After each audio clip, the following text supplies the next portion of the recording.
Lecture de la lettre de saint Paul apôtre aux Galates. Frères, l'Écriture a tout enfermé sous la domination du péché, afin que ce soit par la foi en Jésus-Christ que la promesse s'accomplisse pour les croyants. Avant que vienne la foi en Jésus-Christ, nous étions des prisonniers, enfermés sous la domination de la loi, jusqu'au temps où cette foi devait être révélée. Ainsi, la loi, comme un guide, nous a menés jusqu'au Christ pour que nous obtenions de la foi la justification. Et maintenant que la foi est venue, nous ne sommes plus soumis à ce guide, car tous, dans le Christ Jésus, vous êtes fils de Dieu par la foi. En effet, vous tous que le baptême a unis au Christ, vous avez revêtu le Christ. Il n'y a plus ni juif ni grec. Il n'y a plus ni esclave ni homme libre. Il n'y a plus l'homme et la femme. Car tous, vous ne faites plus qu'un dans le Christ Jésus. Et si vous appartenez au Christ, vous êtes de la descendance d'Abraham. Vous êtes héritiers selon la promesse.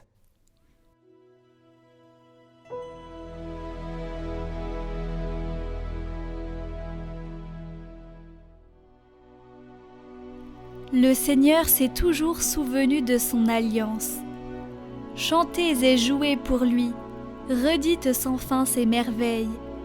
Glorifiez-vous de son nom très saint, joie pour les cœurs qui cherchent Dieu. Cherchez le Seigneur et sa puissance, recherchez sans trêve sa face.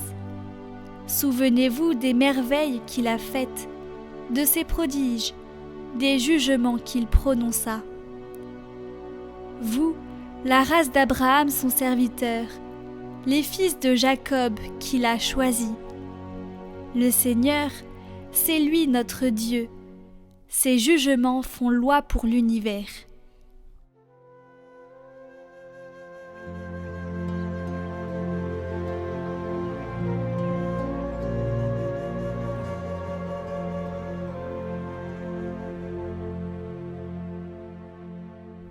Évangile de Jésus-Christ selon saint Luc.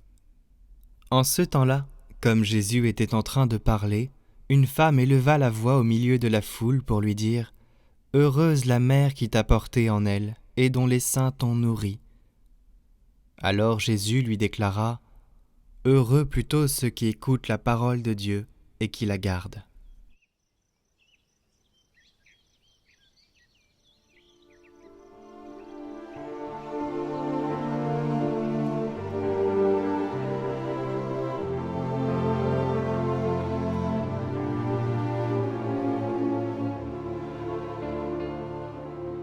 Saint Paul, qui aimait Jésus-Christ et qui avait bien compris ce qu'était le salut, nous a enseigné que les enfants de la promesse, c'est-à-dire nous tous, justifiés par Jésus-Christ, ne sont pas sous le joug de la loi, mais sont appelés à un style de vie exigeant dans la liberté de l'Évangile. Cependant, la loi existe.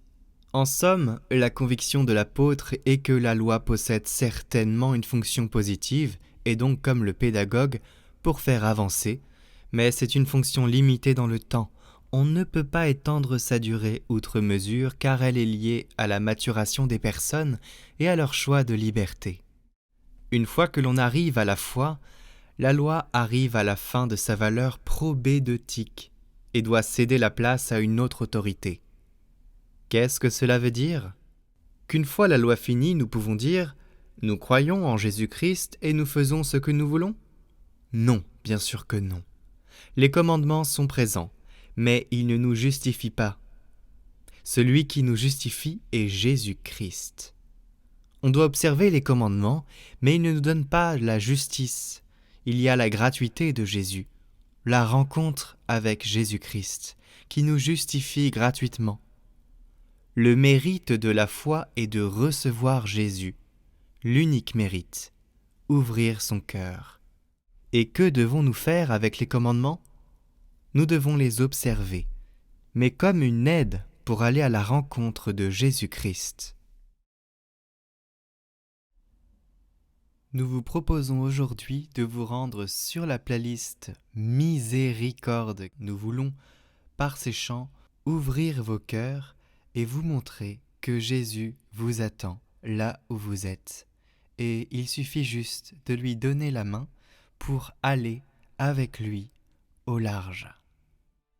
La vidéo est sur Louange par Catoglade, la chaîne YouTube musique, et aussi en description